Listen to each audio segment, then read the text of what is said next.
মুসলমানের ছেলেমেয়েরা, তরুণেরা, বাপেরা, এ নবী পাকের প্রেমিকেরা দুদিনের ময়ায় পড়ে আখিরাতকে হারিয়ে ফেলবেন না। এ দুনিয়া আল্লাহ পাকের জন্য পরীক্ষা করে পাঠিয়েছে। এই দুনিয়া জমিনে যিনি পাঠিয়েছে তিনার দাসত্ব করতে হবে। এই দুনিয়া যা তার দাসত্ব করতে হবে। সেই দাসত্বটা কি জানাবার জন্য তিনি যুগে যুগে নবী রাসূল পাঠিয়েছে। এই মাসে পাঠিয়েছে আখেরি নবী নূরে মুজাসসাম মুহাম্মদ আরবি সাল্লাল্লাহু আলাইহি ওয়াসাল্লাম। তিনার সংসারের কথা তো বললাম। এ যুবকেরা, এবারে তিনার কন্যার একটু কথা বলি।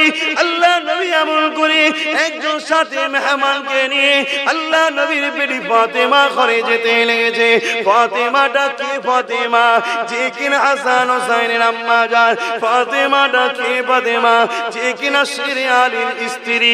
ফাতেমাটা কে? ফাতেমা আল্লাহ নবীর কলিজার টুকরি। এই ফাতেমা মর্যাদা কতটা! কাল মাশরের দিনেতে আল্লাহর পক্ষ থেকে আওয়াজ আসতে লাগবে, হে আহলে মাশর, হে ময়দান মাশরে যারা দাঁড়িয়ে আছো সবাইকে উদ্দেশ্য করে বলা হবে, তোমরা তোমাদের মাথাগুলোকে হাত করে নাও, কেননা আমার ফাতেমা জান্নাতে যাবে। সমস্ত মানুষেরা ময়দানে মাশরে মাথাটা হাত করে নেবে। এমন করে জান্নাতি চাদর ঢাকা দিয়ে 70,000 আগে 70,000 পিছনে ফারিস্তা তাকবীর দিয়ে সম্মানের সঙ্গে এই ফাতেমাকে জান্নাতে নিয়ে যাবে।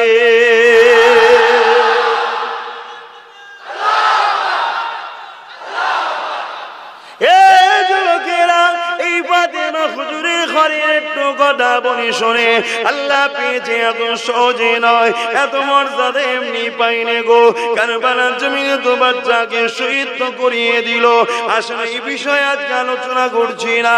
আমি যে বিষয়টা বলতে চাইছি, হযরতে বেটি ফাতেমা হুজুরের ঘরে আল্লাহ নবী তাশরীফ নিয়ে গেলে সঙ্গে একজন সাথী ছিলেন যে কিনা বড় ক্ষুধার্ত মানুষ ছিলেন। আল্লাহ নবীও ক্ষুধার্ত ছিল। 3 দিন নবী আমার নিজের পেটে পাথর বেঁধে রেখে দিয়েছিল। এ নবীর গোলামেরা, এ নবীর উম্মতেরা, এ আমার নেতার মাননেওয়ালারা, মুখে শুধু দাবি করলে হবে না, আল্লাহ অন্তরটা দেখে নেবে কে অন্তর থেকে নবীকে মানে, কে মুখে মানে। হযরতে ফাতেমা ঘরে রাসূল চলে গেলে রাসূল গিয়ে বলতে লেগেছে, ফাতেমা রে, ঘরে কি তোমার কিছু খাবার আছে? এ ফাতেমা, তোমার আব্বা জান 3 দিন খায়নি। আমার আল্লাহ যে হালে রেখেছে কোটি কোটি শুকরিয়া, কিন্তু আমার সাথে একজন মানুষ রয়েছে যে বড় ক্ষুধার্ত মানুষ, 2 দিন খায়নি। এ ফাতেমা, তোমার ঘরে কি কিছু খাবার আছে? হযরতে ফাতেমা বলেছিলেন, ইয়া রাসূলুল্লাহ, হাবিবাল্লাহ, হুজুর আপনি একটু অপেক্ষা করুন, আপনার খাবারের ব্যবস্থাটা করে দিই। হযরতে ফাতেমা ঘরের মধ্যে গেলে নামাজের মুসাল্লাটা নিলে, মুসাল্লাখানা বিছিয়ে দিলে, মুসাল্লাখানা বিছিয়ে দিয়ে দূরে গান নামাজ আদায় করলে, নামাজ শেষে হাত তুলতে লাগলে, চোখ দিয়ে পানি ছেড়ে দিতে লাগলে। ও আমার আল্লাহ পাক, আপনি আমাকে 3 দিন খাওয়াননি। আমি ফাতেমা আপনার উপরে কোনো অভিযোগ নাই, আমি আপনার উপরে কোনো নারাজ নয়। আমার হাসান হোসেন 3 দিন খায়নি। আল্লাহ আপনার উপরে কোনো নারাজি নাই, আপনার উপরে কোনো খুশি অখুশি নয়। আল্লাহ পাক শিরে আলী 3 দিন খায়নি, আজ জন্য আপনার উপরে কোনো নারাজি নাই। যে হালে রেখেছেন আলহামদুলিল্লাহ, আপনার সৃষ্টিকে যে হালে রেখেছেন কোটি কোটি শুকরিয়া। তবে আল্লাহ আমার দরবারে এমন একজন মেহমান এসেছে, যদি সে আজকে ফিরে চলে যা খালি হাতে, যদি সে জানতে পেরে যায় ফাতেমার অবস্থা, তাহলে মনে বড় দুঃখ পেয়ে যাবে। আমার আল্লাহ এই খাবারের ব্যবস্থা করে দেয়। আমার আল্লাহ রহমতের দুনিয়া জোশ মেরে দিলে, এ জিবরাইল জলদি করে দুনিয়া জমিনে চলে যা, আমার হাবিবের জন্য ফাতেমা তুমি ছেড়ে। ফাতেমা দোয়া ফিরিয়ে দিতে পারলাম না, জান্নাতি খানচা নিয়ে, জান্নাতি খাবার নিয়ে হযরতে জিবরাইল চলে আসে, ফাতেমার কাছে হাজির করে দিলে। হযরতে ফাতেমা খানচা নিয়ে আমার রাসূলুল্লাহর খিদমতে দিয়ে দিলে। আল্লাহ নবী খেতে যাবে, খাবারটাকে নিয়ে নবী চিনতে পেরে গেলে, কেন তামাম কায়নাত তৈরি করেছে আল্লাহ, আমার নবীর নূর নূর মুবারক থেকে, জান্নাত তৈরি হয়েছে নবীর নূরের অংশ থেকে। জান্নাতি খাবার নবী চিনবে না, হতে পারে না। এই নবী খাবার থেকে বুঝতে পেরে গেছে, এই নবী আমার খাবারটা নিয়ে ভেতরে এসেছে। এ ফাতেমা রে, এই খাবারটা তুমি কোথায় পেলে? হযরতে ফাতেমা ধরা খেয়ে গেল, কথা কেন লুকাতে পারলো না। আব্বা জান কথা চাপতে চেয়েছিলাম, আমারও 3 দিন খাওয়া হয়নি, হাসান হোসেনও 3 দিন খাওয়া হয়নি, সেরে আলীরও 3 দিন খাওয়া হয়নি। আব্বা তথাপি আল্লাহর উপরে আমরা রাজি আছি, কিন্তু আপনার মেহমানদারি করার জন্য আমার কাছে তেমন কিছু ছিল না, তাই আমি দোয়া চেয়েছি, আল্লাহ জান্নাতি খানা হাজির করে দিয়েছে।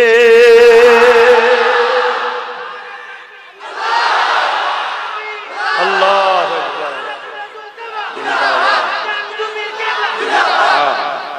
চিন্তা করো, দোনো জাহানের বাদশার ঘরের কন্যার অবস্থা দেখো।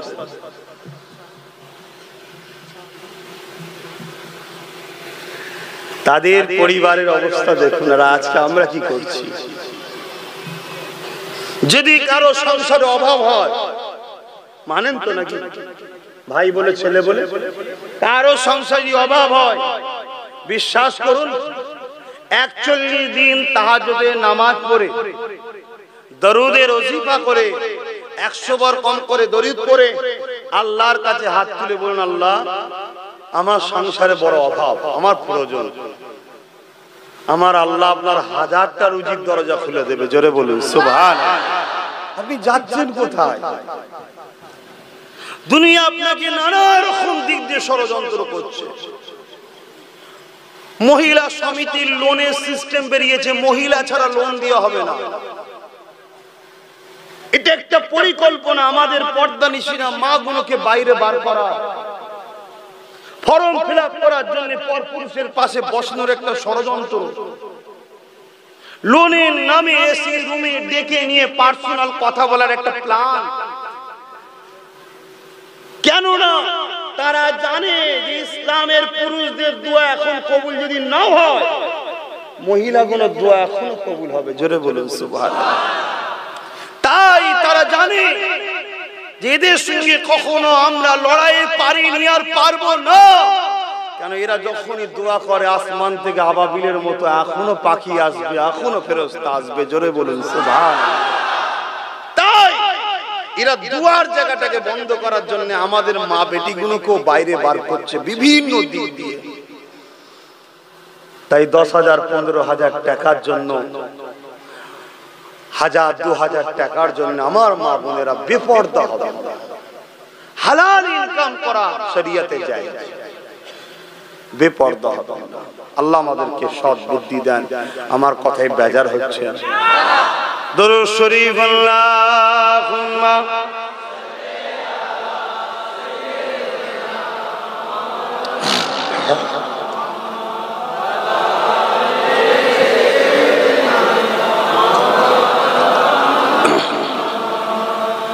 आने वालों ये तो बताओ शहर मदीना कैसा है। आने वालों ये तो बताओ शहर मदीना कैसा है। सर उनके कदमों में रख कर, सर उनके कदमों में रख कर झुक कर जीना कैसा है। आने वालों ये तो बताओ शहर मदीना कैसा है। अल्लाहुम्मा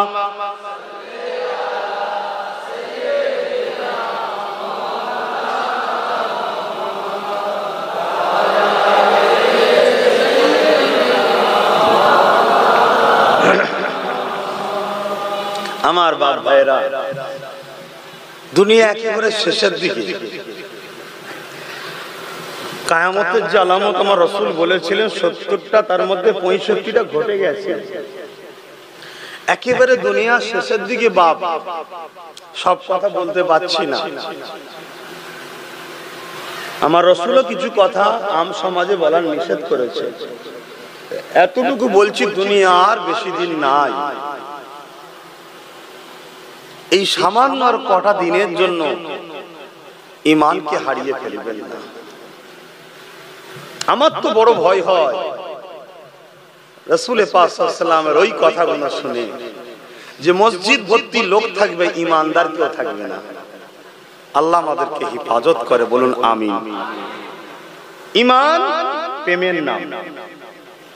আল্লাহ রাসূলকে রাসূল বলে চিনে, আদবের সঙ্গে ভালোবেসে, জানের থেকেও বেশি ভালোবেসে মেনে নেবার নাম হলো ঈমান। জোরে বলুন সুবহানাল্লাহ। আর এইটা যখনই কেউ করবে, তখনই তার মধ্যে আমানতু বিল্লাহি ওয়া মালাইকাতিহি ওয়া কুতুবিহি ওয়া রাসূলিহি ওয়াল ইয়াউমিল আখিরি ওয়াল কদরি খাইরিহি ওয়া শাররিহি মিনাল্লাহি তাআলা আল বাস বাদাল মাউত সব চলে যাবে। কারণ আমি যাকে ভালোবাসি তার কথা তো মানবো নাকি? আমি যাকে ভালোবাসি তার কথা তো বিশ্বাস করব। তা রাসূলকে রাসূল বলে চিনে, জানের থেকে বেশি ভালোবেসে, আদবের সাথে মেনে নিবার নাম কি? জোরে বলুন ঈমান। ঈমান যদি না থাকে জান্নাত যাওয়া হবে না। দাঁড়িয়ে আছে, ঈমান নেই। কেন? দাঁড়িটা কিন্তু ঈমান নয়, দাঁড়িটা হলো ঈমানের মধ্যে। রাসূলের মুখে ছিল, রাসূল রেখেছিলেন ভালোবাসি তিনাকে, তাই আমরাও রেখেছি। কথা বুঝা আসছে? কিন্তু ঈমান ওটা না, ঈমান এর মধ্যে হলো দাঁড়িয়ে। ঈমান নেই নামাজ আছে, নাজাত পাবে। ঈমান নেই রোজা আছে, ঈমান নেই হজ আছে, পাবে। আজকে বহু দিক দিয়ে আমাদেরকে ধ্বংস করার প্ল্যান করছে। সমাজে একটা কথা শোনা যাচ্ছে, কি জানো? ধর্ম যার যার, উৎসব সবার। এর মধ্যে বেঈমানি কুফরি কথা, এই কথাকে বিশ্বাস করলে ঈমান চলে যাবে। কথা বুঝে আসছে বাপ? এটা একটা পলিসি, বেঈমান বানাবা। কিন্তু হ্যাঁ, এটাও আমি বলে যাই, এই জায়গায় কোন ধর্মের ধর্মীয় কাজে বাধা দিবার অধিকার আপনার নাই। কারণ এটা গণতান্ত্রিক দেশ, সবার দেশ, সবার ধর্ম তার কাছে প্রিয়, ঠিক না বেটি? কিন্তু সবথেকে বড় গুনাহে আযীম হলো শিরকি করা, তাই তো নাকি? তাহলে সেই জায়গায় কোনোভাবে ধর্মকে কেন্দ্র করেই উৎসব, অতএব সেই জায়গায় আমার রাসূল পাক সাল্লাল্লাহু আলাইহি ওয়াসাল্লামকে খোদ আবু জেহেল তার দলের লোকেরা বলেছিল, মুহাম্মদ এক কাজ করো, এক বছর তুমিরা সবাই মিলে আমার ধর্ম পালন করো, এক বছর আমরা তোমার উৎসব ধর্ম পালন করব, তোমাদের সাথে যাব, সবকিছু করব। শুনছেন? তখনই আল্লাহ আয়াত নাযিল করে দিলেন, সূরা কাফিরুন, কুল ইয়া আইয়ুহাল কাফিরুন, হে অবিশ্বাসী সম্প্রদায়, লা আ'বুদু মা তা'বুদুন, তো আমি যার ইবাদত করি তোমরা তার ইবাদত করো না, ওয়ালা আনা আ'বুদু মা আবাদতুম, আর তোমরা যার ইবাদত করো আমি তার ইবাদত করি না। বারবার বলার পরে বলছেন লাকুম দীনুকুম ওয়ালিয়া দীন, অর্থাৎ তোমার ধর্মকর্ম তোমার কাছে, আমার ধর্মকর্ম আমার কাছে। তার মানে তোমারটাই আমি যাচ্ছি না, তোমাকে আমারটা আসতে আসতে। কথা বুঝে আসছে না? নাই, তুমি তোমার টালে থাকো, আমি আমার টালে থাকি, কিন্তু এক বছর তুমি করবে, এক বছর আমি করবে, এটা হয় না। এটা একটা পরিকল্পনা, আমাদেরকে ধ্বংস করার একটা প্ল্যান। তাই আমি আমার বিশ্বাসী কওমের মানুষকে বলবো, এগুলোকে বোঝার চেষ্টা করব। ঠিক এই কথাটা কারো খারাপ লাগলেও তো আমার কিছু করার নেই, কারণ আমি তো কথা বলবো আল্লাহর জন্য, আমি তো কথা বলবো রাসূলের জন্য। কতটা আপনাদের মহল্লায় আমার রাসূল কত কষ্ট করেছে, তার জীবন ইতিহাস পড়ুন। আল্লাহ নবী যখন 1000 বছর আগে দুনিয়া জমিনে বারী রবিউল আউয়াল সুম্মা সাদেকে সময় তাশরীফ আনলেন, আল্লাহ নবী দুনিয়া জমিনে এসে দেখলেন এই পৃথিবীর জমিনে মানুষেরা এক আল্লাহকে ভুলে গিয়ে নিজেরা নিজেদের কাল্পনিক বিশ্বাসী হয়ে নিজেরা নিজেদের হাতে তৈরি 360টা নকল খোদা তৈরি করেছে। এক একজনের এক একটা নাম দিয়েছে, লাত উজ্জা নাম দিয়েছে। এ নওজওয়ানেরা, আল্লাহ নবী দেখতে দেখতে লাগলে এই দুনিয়ার মানুষেরা নিজেদের মা গুলোকে হত্যা করতে লেগেছে, নিজেদের মেয়েগুলোকে জেন্ত জেন্ত পুঁতে দিতে লেগেছে। নারী মানে ভোগের জিনিস করে দিয়েছে, নারীদের কোনো সম্মান মর্যাদা ছিল না। তাদের ধারণা হলো মেয়ে ছেলে জন্ম নিয়েছে শুধুমাত্র পুরুষরা ভোগ করবে বলে এইভাবে অত্যাচার করতে লেগেছিল। আজ থেকে 1000 কিছু কম বেশি আগে আল্লাহ নবী দুনিয়ার জমিনে তাশরীফ এনে দেখতে লাগলে দুনিয়ার জমিনের মানুষেরা তারা এমন করে গরিব দিগকে গলাতে শিকল বেঁধে দিয়ে বাজারে নিয়ে যে বিক্রি করতে লাগলো। ধনী লোকের ঘরের লোকেরা আসতো, ওই বাজার থেকে গরিবের ছেলেদেরকে কিনে নিয়ে যেত, তাদের উপরে পেটের আঘাত করতো, তাদেরকে ঘরে নিয়ে যে জীব জন্তুর মতো ব্যবহার করতো। গরিবের ঘরের মেয়েগুলোকে বাজার থেকে কিনে নিয়ে যে তাদের শারীরিক নির্যাতন তৈরি করতো। তাদের গর্ভ থেকে সন্তান হতো, সন্তান যদি পুরুষ হতো ওই সন্তানটাকে নিয়ে নিয়ে ওই মহিলাটাকে হত্যা করে দিত, আর সন্তান যদি কন্যা হতো ওই মহিলাকে হত্যা করে দিত, ওই বাচ্চাটাকে হত্যা করে দিত। এ যুবকেরা, এই দুনিয়া জমিনে নবী আমার বাপ আর মা হারা নবী এই পৃথিবীর বুক থেকে নারীদের মর্যাদাকে দিয়েছে, অন্যায়কে বন্ধ করেছে, দাসত্ববোধ বন্ধ করে দিয়েছে, এক আল্লাহকে চিনিয়েছে, শিরক থেকে মানুষকে টেনে এনেছে, দাসত্ব শিকল ভেঙে দিয়ে গরিবদের ঘরে মুক্তি দিয়েছে। আল্লাহ নবী জানিয়ে দিয়ে তোমার ঘরে যে কাজ করবে, তোমার যে লেবারি করবে, তার খায়ের খাম শুকোবার আগে তার পারিশ্রমিকটা দিয়ে দাও। আল্লাহ নবী জানিয়ে দিয়েছে নারীগুলোকে জেন্ত পুঁতে দিও না। নারী হলো দয়া, নারী হলো সম্মান। যে সময় নারীর কোনো মর্যাদা ছিল না, আল্লাহ নবীর কাছে একজন এসে জিজ্ঞাসা করলো, ইয়া রাসূলুল্লাহ হাবিবাল্লাহ, নারীর মর্যাদা কত, আমার উপরে কার হক বেশি? আল্লাহ নবী বললেন তোমার মায়ের, তারপরে কার তোমার মায়ের, তারপরে কার তোমার মায়ের, তারপরে কার তোমার বাপের। এ দুনিয়ার মানুষেরা যেখানে নারীর মর্যাদা ছিল না, আল্লাহ নবী সেখানে নারীকে 3 গুণ মর্যাদা দিয়ে দিয়েছে। এত সহজে হয়নি বাপ। সেই নবীর উম্মত দাবি করব, আবার সেই অন্যায়গুলো শুরু করব আমরা। কিচ্ছু করার নেই বাপ। যদি বদমাইশি করো, জুলুম করো, অত্যাচার করো, আমার আল্লাহর কোনো যায় আসে না। দুনিয়ায় যত পাপ বাড়বে, অন্যায় বাড়বে, বেশরিয়াতি কাজ বাড়বে, শিরক বাড়বে, আল্লাহর পক্ষ থেকে একটা করে আসবে ভাইরাস, মহামারী, বিমার, ঝড় ঝাপটা, তুফান। এই তো আস্তে আস্তে দেখছিলাম সবটাই ডুবে ডুবে আছে। কি অবস্থা! আল্লাহ হিফাজত করেন, সবার রুজিতে দুবেলা পেট ভরে খাবার ব্যবস্থা করে দেন। বলুন আমিন। দুজন সমাজে পাপ করে আর ভুগতে সবাই কি হয়? যদি বলেন কেন? ওই দুজন যে পাপ করে তাকে আমরা রুখি না। এবার রুকার বিষয় ইসলাম 3 ধরনের রাস্তা দেখিয়েছে। ক্ষমতা আছে হাত দিয়ে, ক্ষমতা নাই মুখ দিয়ে, তাও নাই কমসে কম অন্তর থেকে ঘৃণা করো। ঘৃণাও থাকা দরকার তো। কিন্তু আমরা দেখা যাচ্ছে কি, যে পাপ করছে তাকেই কাঁধে করলে ঘুরছে। তাহলে আল্লাহ ছেড়ে দেবে? আজকে এই জমিনে মসজিদ বেউজ্জতি হচ্ছে, মাদ্রাসা বেউজ্জতি হচ্ছে, কোরআন বেউজ্জতি হচ্ছে, ইসলাম বেউজ্জতি হচ্ছে, রাসূল বেউজ্জতি হচ্ছে। একদল সন্ত্রাসরা কন্টিনিউ লেগে আছে। আবার ঘুরিয়ে ফিরিয়ে আমরা দেখা যাচ্ছে সেই সকল সন্ত্রাসদের পিছনে আবার হই হই করে বেড়াচ্ছে। আল্লাহ ছেড়ে দেবে? আমাদেরকে ভাবতে হবে না কি করে আমার মসজিদের ইজ্জত আবরু বাঁচবে, কোরআনের ইজ্জত আবরু বাঁচবে, রাসূলের ইজ্জত আবরু বাঁচবে। জানি আমার নবীকে কেউ গালি দিলে আমার রাসূলের কি যায় আসে না, কোরআনকে কোনো অপমান করলে কোরআনের কি যায় আসে না। কেন লাউহে মাহফুজে যে রক্ষিত আছে ওই কোরআনটা, এটা ছাপা, ওটাই কিয়ামতের দিন সাজানো হবে।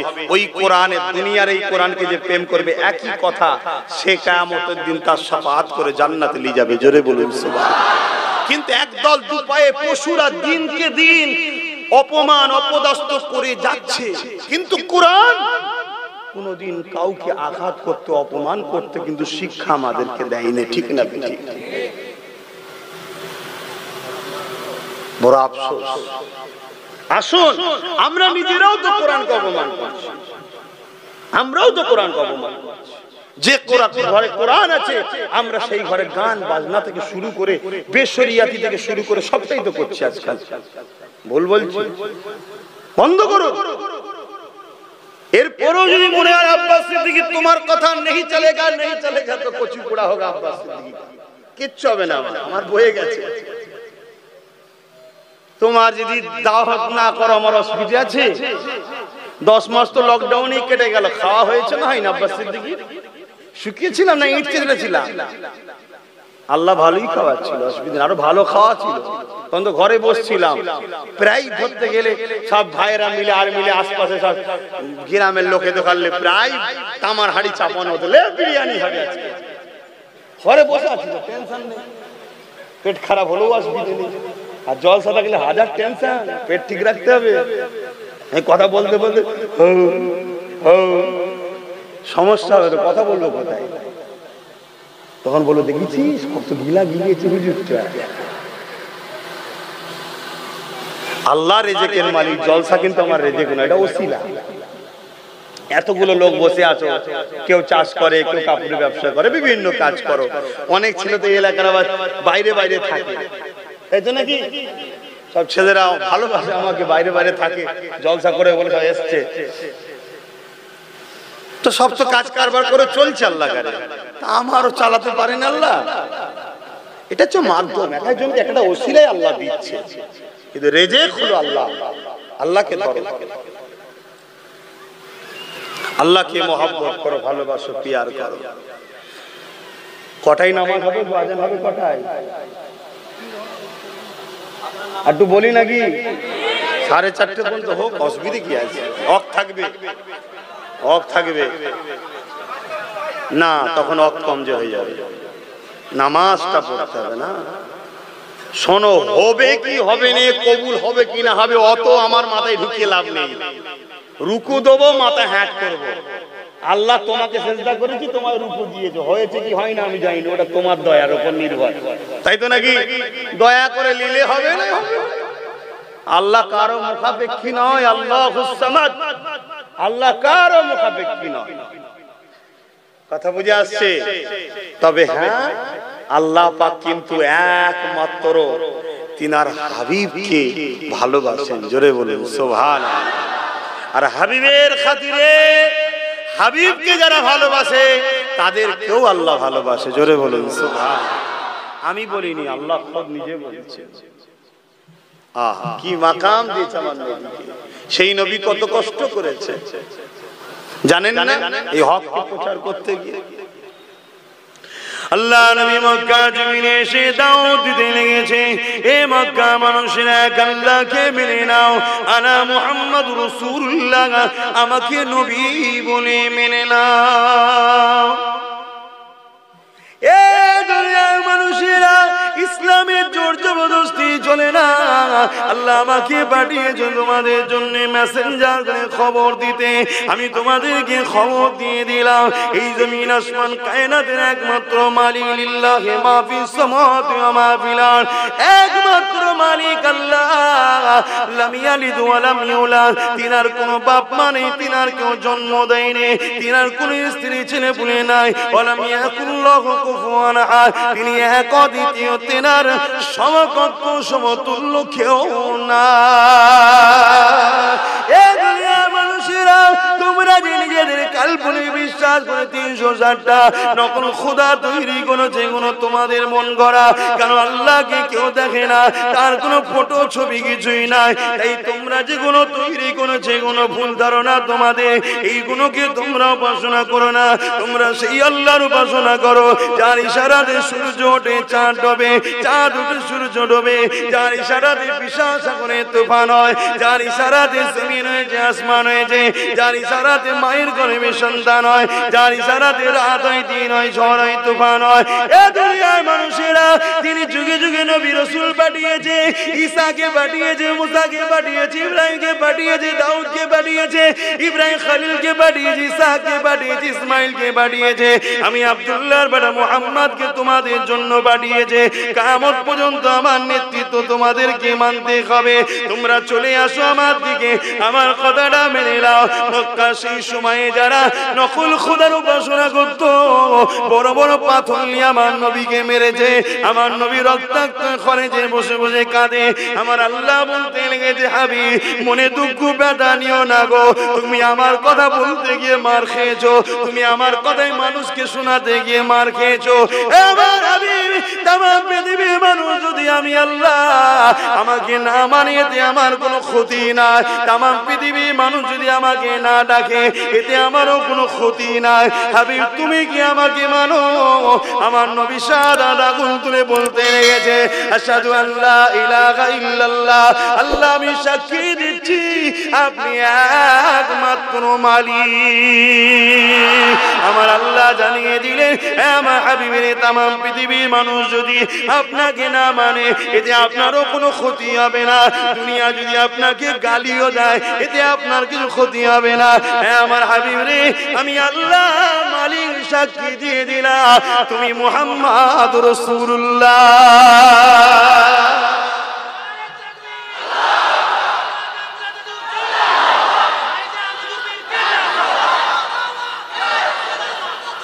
জিন্দাবাদ।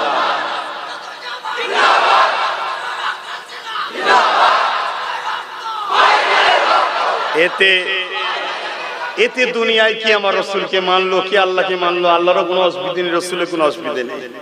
কিন্তু আমি যাকে ভালোবাসি তার উপরে আঘাত দিলে আমার তো কষ্ট হবে, তাই তো নাকি গো? তাই কিছু দুপায়ে পশু যুগ যুগ ধরে ঘুরিয়ে ফিরিয়ে আমার রসুলকে অ্যাটাক করা, কোরআনকে অ্যাটাক করা, মসজিদকে অ্যাটাক করা, মাদ্রাসাকে অ্যাটাক করা, ইসলামকে অ্যাটাক করা, করছে না করে না?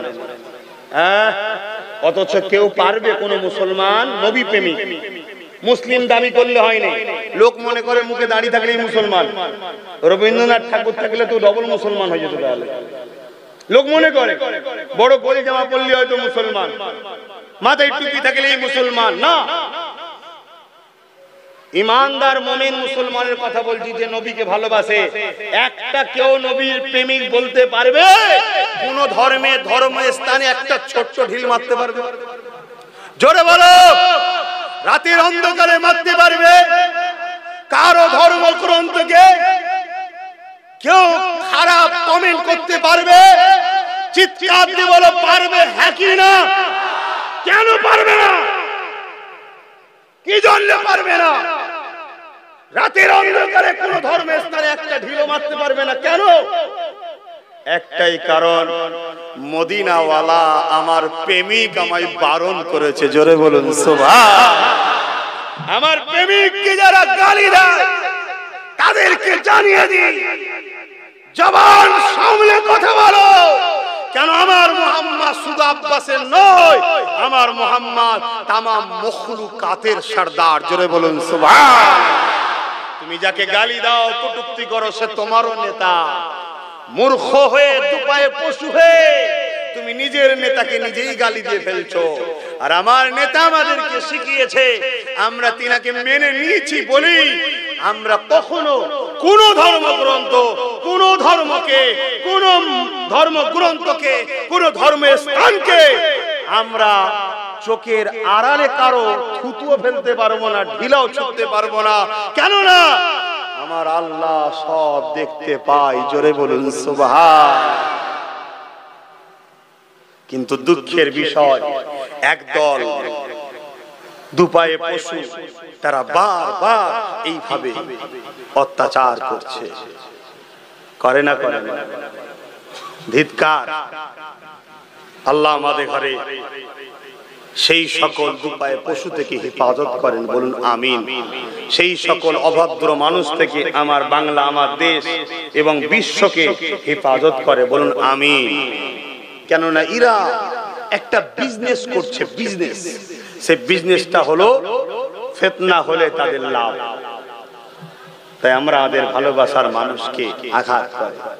কিছু মানুষ আছে আবার সব ধর্মের মধ্যেই আছে, তারা ধর্মের নামে ব্যবসা করে, ধর্মীয় ব্যবসায়ী, ধর্মের নামে ভণ্ডমি, দোকানদার।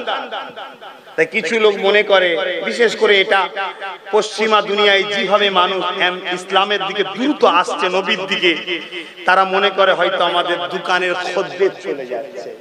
তাই তারা বিভিন্ন কায়দায় ইসলামের নামে বিভিন্ন ফিল্ম তৈরি করা আর করা, কার্টুন করা করে মানুষকে খেপিয়ে দিয়ে মিডিয়ার সামনে ইসলামকে খারাপ করার একটা প্ল্যান তৈরি করছে।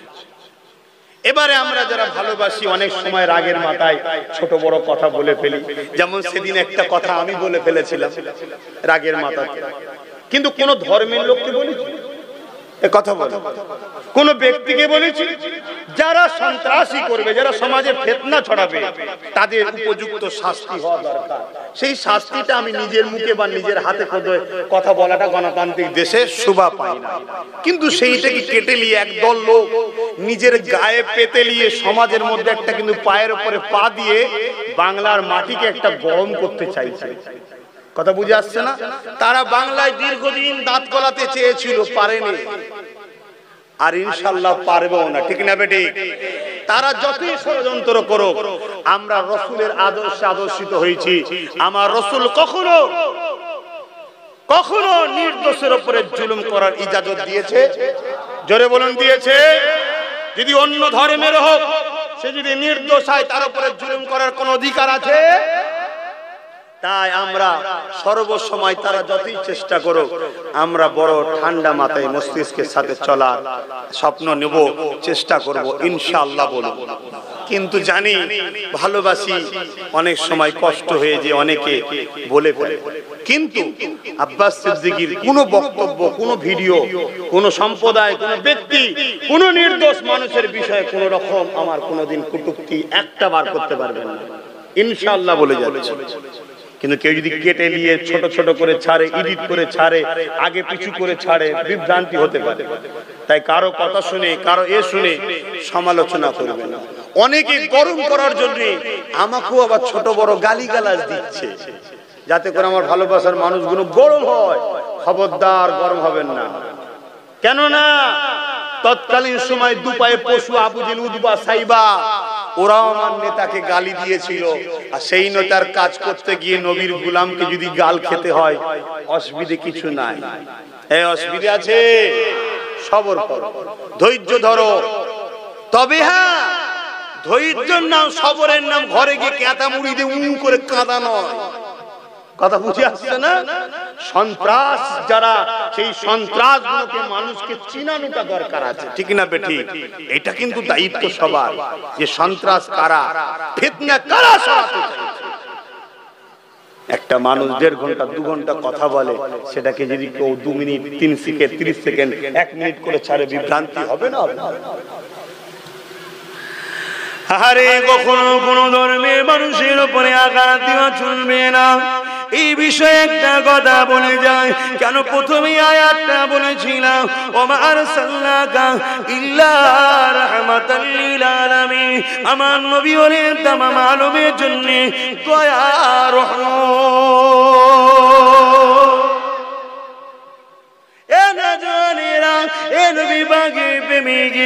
আল্লাহ নবী একদিন রাস্তা দিয়ে যেতেছে, নবী আমার এমন সময় দেখতে পান, ওই রাস্তা ধারে ধুলোবালি মাখা জায়গাতে একটা মহিলা বসে আছে, কমজোরি, দুর্বল, বুড়ি মহিলা বসে আছে। এ নবীর গোলামরা মন দিয়ে শোনো, নবীকে শুধু মানি বললে হবে না, নিজের কাজ কাম চলাফেরা আদর্শে নবীর আদর্শ যেন দেখা যায়। তবেই তো তুমি নবীর প্রকৃত প্রেমী, তবেই তো তোমার জন্য জান্নাত অপেক্ষা করবে, তবেই তো তোমার জন্য হুরেরা ইন্তজারে থাকবে, তবেই তো আল্লাহর রহমত তুমি পাবে। নবী আমার রাস্তা দিয়ে যেতে লেগেছে, আল্লাহ নবী দেখতে লেগেছে একটা বুড়ি বসে আছে, যে বুড়িটা ধুলোবালি জায়গায় এমন করে বসে রয়েছে, বড় দুর্বল বয়স্ক মহিলা। আল্লাহ নবী দেখতে লেগেছে রাস্তা দিয়ে অনেক মানুষ যেতে লেগেছে, ওই মহিলা দিয়ে কেউ তাকায় না, কেউ খোঁজও নিতে যায় না, একবার করে দেখে মুখ ঘুরিয়ে না। আল্লাহ নবী আস্তে আস্তে আগিয়ে গেল। নবী আমার মহিলার কাছে বসলো, মা বলে সম্বোধন করলো। মহিলা বড় দুর্বল কমজোর বয়স্ক, আমার নবীর দিকে চোখ তুলে তাকালো। আল্লাহ নবীকে দেখে বলতেই লাগলো, কে রে বাবা, এত সুন্দর তোকে দেখতে বাবা, কি খবর বললে বাবা? আল্লাহ নবী বলেছিলেন, মা এই ধুলোবালি জায়গাতে কেন বসে আছেন মা? ওই মহিলা আমার নবীর দিকে তাকিয়ে বলল, কোথায় বাড়ি তোর বাবা, কি নাম তোর বাবা, আমার খোঁজ নিতে এসেছি বাবা। আল্লাহ নবী বলেছিলেন, মা আমাকে একটা নিজের ছেলে মনে করতে পারে। যে মহিলাটার কথা বলছি, ওই মহিলার গলায় 3টে মূর্তির ছবি আছে, একটা লাত, একটা উজ্জা আর একটা হবল, 3টে পাথরের ফটো রয়েছে। তাকে রসুল বলছে, মনে করেন মা আমি আপনার একটা ছেলে। শুনছেন? তাহলে তোমাদের পাড়া প্রতিবেশী যে ধর্মেরই হোক, কেউ বিপদে পড়লে পাশে থাকার হুকুম ইসলাম দিয়েছে না দেয়? কিন্তু খবরদার, বারবার বলে যাচ্ছি, তাদের ধর্মীয় কোনো উৎসবে পার্টিসিপেট করতে যাবেন না। কেন? ইসলাম তো বারণ করেছে। দ্বিতীয় নম্বর, দেখা যাবে তোমার আর তাদের বীজখানে থার্ড পার্টি কিছু বদমাইশ এসে মারপিট লাগিয়ে দেবে। কথা বুঝে আসছে না? না, এতে কি হবে? দুটো সুন্দর পরিবেশ নষ্ট হয়ে যাবে। কথা মাথায় আছে কি নাকি?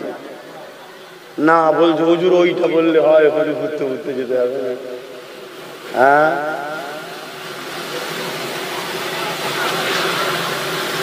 কি গো ঘুম পেয়ে গেছে? আমি ভুল আজ করছি? তোমরা তো আল্লাহ কেন অনেক অজ শুনেছো, শুনে শুনে শুনে শুনে বড় বড় আইজিন হয়ে গেছে।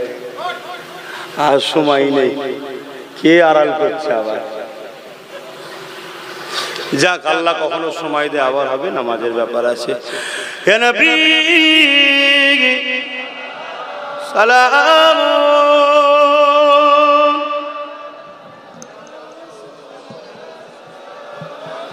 কটলেস নাই?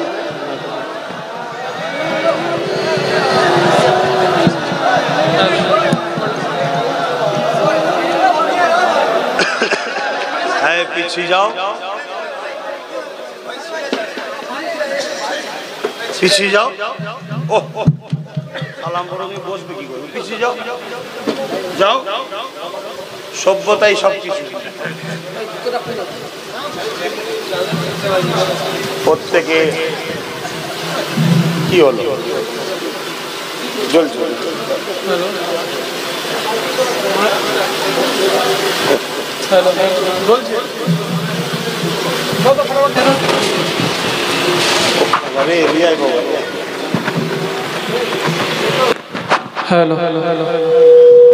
যদি কারো পায়ে জুতো থাকে, জুতো খুলে নেবেন। আদব, আদবে আউলিয়া তৈরি হয়। আর বিয়াদব কি হয়?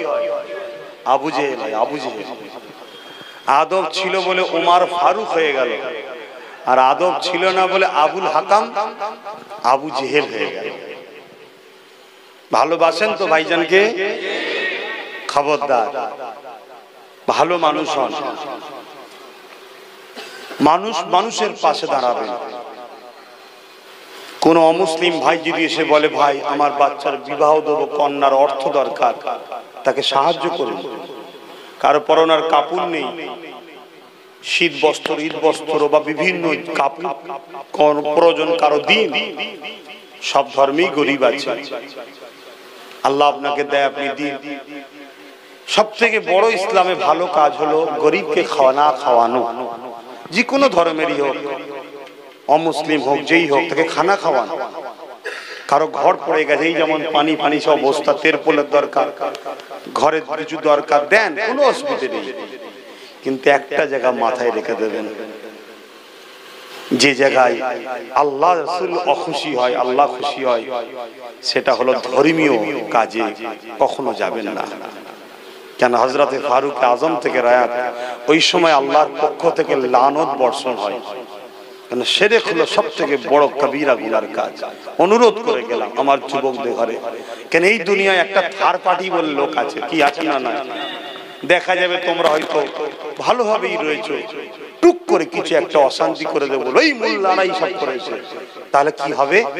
পুরো 10টা 20টা 50টা, একটা জেলা, দুটো জেলা, আস্তে আস্তে সব জায়গায় একটা অশান্তি তৈরি হয়ে যাবে, ঠিক না বেঠিক?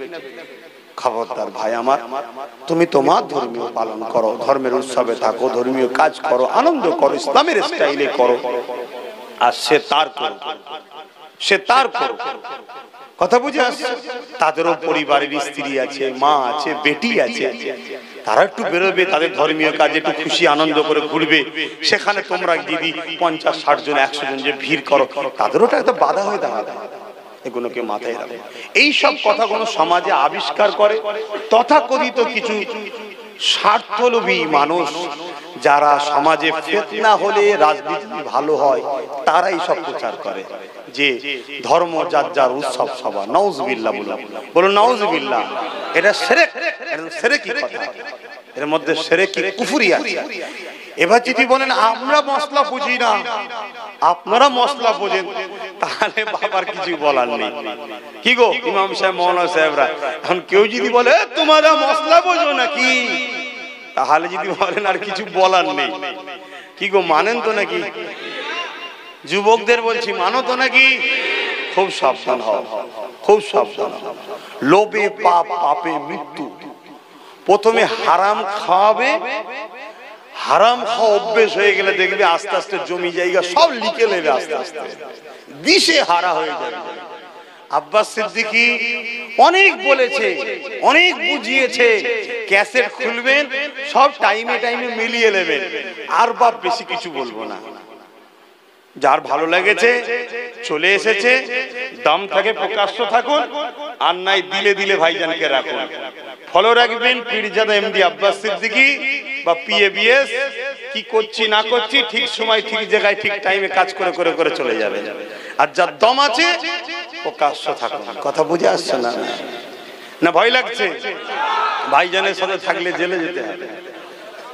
ভাইজানের থাকলে এই পাওয়া যাবে না, ওই পাওয়া যাবে না। আরে আমার নবীকে যারা নবী বলে ডেকেছিল, সেই বেলাল হাফসির মুখে রড গরম করে ছ্যাঁকা দিয়েছিল, তথাপিও রসুল ডাকা বন্ধ করেনি। জোরে বলুন সুবহানাল্লাহ। আব্বাস সিদ্দিকীর কথা বলতে আসেনি, আব্বাস সিদ্দিকী কথা বলতে এসেছে সেই রসুলের কথা। জোরে বলুন সুবহানাল্লাহ। যেদিন আব্বাস সিদ্দিকীর কথা বলবে, সেদিন আব্বাস সিদ্দিকীর কথা তো মানা যাবে না। আমি যা কিছু করি রাসূলের কথা অনুযায়ী। তুমি আমায় বুঝতে ভুল করতে পারো, আমি বললাম তো এ থেকে জেড, শুরু থেকে শেষ সবকিছুই হলো আমার রাসূল আমাদের জন্য মডেল। লাকাদ কানা লাকুম ফি রাসূলিল্লাহি উসওয়াতুন, বলুন সব থেকে উত্তম সুন্দর ভালো মডেল হলো মুহাম্মদ রাসূল। জোরে বলুন সুবহানাল্লাহ। তাই সবকিছু ব্যবসা বাণিজ্য কারবার, লেনদেন, উঠা বসা, মা বাপের সঙ্গে মিল মহব্বত, পাড়া প্রতিবেশীর সঙ্গে মিল মহব্বত, অমুসলিমের সঙ্গে মিল মহব্বত, এমনকি কেউ যদি রাষ্ট্র চালাবার শখ করেন, জেলা চালাবার শখ করেন, রাজনীতি করার শখ করেন, তাও মুহাম্মদ রাসূল থেকে শিখতে হবে, অন্য কারো থেকে নয়। এটা তোমার আমার ধর্মীয় স্বাধীনতা। জোরে বলুন সুবহানাল্লাহ। আমার রাসূলের জীবনে মদিনা শরীফের জিন্দেগি রাষ্ট্র কায়েম করেছিলেন। একটা কোন কাজ কারো ক্ষমতা নেই যে বলতে পারবে যে এইটা রাসূল ভুল করেছিল। 10টা বছর রাসূল রাষ্ট্র চালিয়েছিলেন। 10টা বছরে একটা নারী ধর্ষিত হয়নি, একটা চুরি হয়নি, একটা লোক ভুকা মরেনি, একটা লোকের উপরে বেইনসাফি হয়নি। এটাই হলো মুস্তাফার কৃতিত্ব। জোরে বলুন সুবহানাল্লাহ।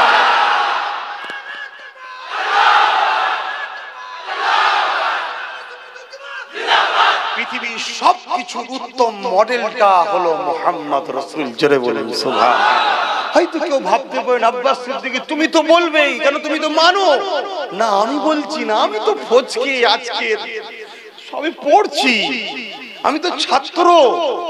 যারা আমার রাসূলকে রিসার্চ করেছে 30 বছর 40 বছর ধরে, কোন মুসলিম ঘরের সন্তান নয়, অমুসলিম ঘরের সন্তান, ইহুদি ঘরের সন্তান, খ্রিস্টান ঘরের সন্তান, গায়র ইসলাম ঘরের সন্তান, তারাও রিসার্চ করে বলে দিয়েছে মুহাম্মাদি হলো একমাত্র উত্তম মডেল। জোরে বলুন সুবহানাল্লাহ। তার কোনো কাজে খুঁত নয়, সবটাই নিখুঁত। তার কোনো কাজে ক্ষতি নাই, সবটাতেই লাভ। তার কোনো কাজ অবাস্তব নয়, সবটাই বাস্তব। তার কোনো কাজ বিজ্ঞান ছাড়া নয়, সবটাই বিজ্ঞান সম্মত। অর্থাৎ বিজ্ঞান তো নবীকে নিয়েই। জোরে বলুন সুবহানাল্লাহ। কেউ বিশ্বাস করুক চাই না করুক, যারা রাসূলকে ভালোবাসেন তারা তো বিশ্বাস করে। আপনি আপনার বিশ্বাস হলে থাকুন না। যে যার নেতাকে তো আছে, যার যেটা বিশ্বাস, যার যেটা নেতা, না যেটা সে তারটা নিয়ে আছে না নাই। তা আপনি আপনার কালচার, আপনার রীতি, আপনার নীতি, আপনার ধর্ম, আপনার স্টাইল, আপনার বাস্তবতা, আপনি আপনারটা নিয়ে থাকুন না।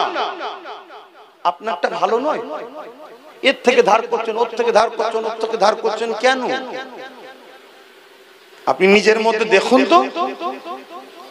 আপনার তো সবকিছু সকাল সন্ধ্যা উঠা বসা দুনিয়া থেকে নিয়ে কবর পর্যন্ত সবটাই তো রাসূলকে অনুসরণ করে চলা দরকার। আপনার যখন কোনো সামনে কিছু আসবে, আপনার তো প্রথম ভাবা দরকার এই বিষয়ে আমার নবীর কি কথা আছে দেখি। যখন নেই তখন অন্য জায়গায় যাবেন। আর আল্লাহর কসম বলছি, জমিন আসমানের নিচে, জমিনের উপরে আসমানের নিচে এমন কোন সমস্যা নেই যার সমাধান আমার রাসূলের মধ্যে নাই। জোরে বলুন সুবহানাল্লাহ। আল্লাহ শুকর করে বলছি, অহংকার শুকরে আদায় করে বলছি। যার যেটা ভালো লাগছে সে তার ভালোবাসার মানুষ কেলে থাকুক। কারো ভালোবাসার উপর আঘাত দিলে সে আমার ভালোবাসার উপর আঘাত দেবে, কিন্তু আমার প্রেমিকটা, আমার নেতাটা এত নিখুঁত, আমি ভালোবাসার মানুষদের ঘরে বা আপনাদের ঘরে শোনাবার, প্রচার করার স্বাধীনতা আমার আছে না না? কিন্তু এই স্বাধীনতাও হরণ করা হচ্ছে, এই স্বাধীনতাও হরণ করা হচ্ছে। ঠিক আছে, ইনশাআল্লাহ কেউ যদি ভুল করে তা বলে আমরা ভুল করব তা নয়। আমরা অবশ্যই আমাদের রাস্তায় চলতেই থাকবো, ডায়ে বায়ে পিছনে কোনো দিকে তাকাবার সময় আমাদের নাই। কারণ হাতি যখন ঢোকে অনেকে অনেক কিছু বলে, অনেক কিছু করে, ও ওর স্টাইলে হেলে দুলি আর করে, ও ওর মিজাজে আছে, ঠিক না বেটি? হ্যাঁ, মোস্তফার গোলাম আমরা, আমরা আমাদের স্টাইলে থাকবো, আমরা আমাদের স্টাইলে চলবো। লোক আমাদের ঘরে আনকালচার বলতে পারে, গিয়া বলতে পারে, এই মডার্ন নয়রা, এই কঠোরীরা, হ্যাঁ যা খুশি বলকে যা, কেন আমার নজরে তুই একটা পাগল, ঠিক না বেটি? আমি আমার স্টাইলে থাকবো, ঠিক না বেটি গো? পারবে না যুবকরা? হ্যাঁ, তবে আবার বলছি, আমার রাসূল বলেছেন, সংখ্যালঘু যারা আমার উম্মতরা, তোমাদের কাছে যদি কোনো সংখ্যালঘু থাকে তাদের উপর যদি তোমরা জুলুম করো, কিয়ামতের দিনে আমি রাসূল কিন্তু তাদের পক্ষে দাঁড়িয়ে তোমাদের বিরুদ্ধে নালিশ করব।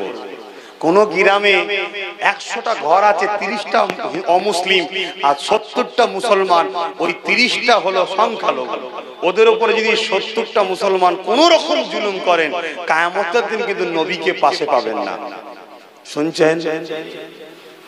কিন্তু ওদের কাজ কাম সবকিছুতে আপনাদের সহযোগিতা করতে হবে, ভালোবাসতে হবে, ওদেরকে পেয়ার করতে হবে, ওদের সুখে দুঃখে সাথ দিতে হবে, ওদের কোনো না অসুবিধা হয়। কিন্তু একটা জায়গায় মাথা রাখবেন, ধর্মীয় ব্যাপারে কোনো বাধাও দেবো না আর জড়িয়েও থাকবো না। মনে রাখবেন, ইয়া নবী সালাম,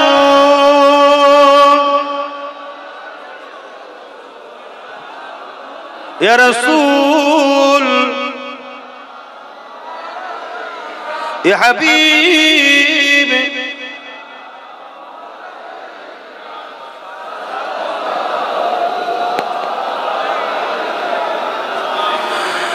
आप सुल्ताने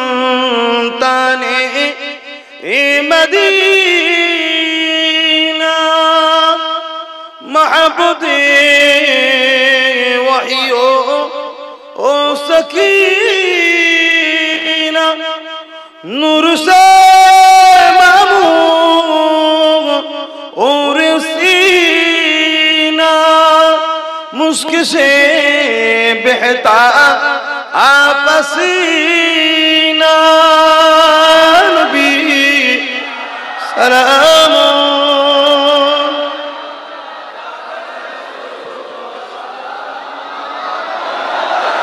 या रसूल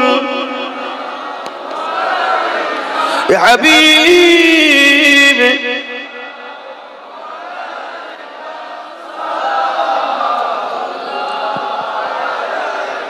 আমার বাপ ভাইরা একটু দাঁড়িয়েই দোয়া করে দিচ্ছি, কেন এক্ষুনি নামাজ পড়তে যেতে হবে। মসজিদ কোথায়? আমি যেটা দেখলাম, আচ্ছা আচ্ছা, যাক, আমি যেটা দেখলাম ওখানে পড়ে চলে যাব, আমাকে ভিড়ে জড়ালে হবে। আপনারা প্রত্যেকে নামাজ পড়বেন, মসজিদে জায়গা না হয় একবারে নয় দুবার হলেও নামাজ পড়বেন। প্রত্যেকটা বাপ ভাইকে বলে যাচ্ছি, মা বোনদের বলে নামাজ কাজা করবেন না। রুকু সেজদা দিলে কে খুশি হয়, আর না দিলে কে খুশি হয়? শয়তান। শয়তানকে খুশি করবেন, প্রত্যেকে রুকু সেজদা দেবেন। আল্লাহুম্মা আমিন। এই জলসা শেষ না এখনো হবে? কে আছে?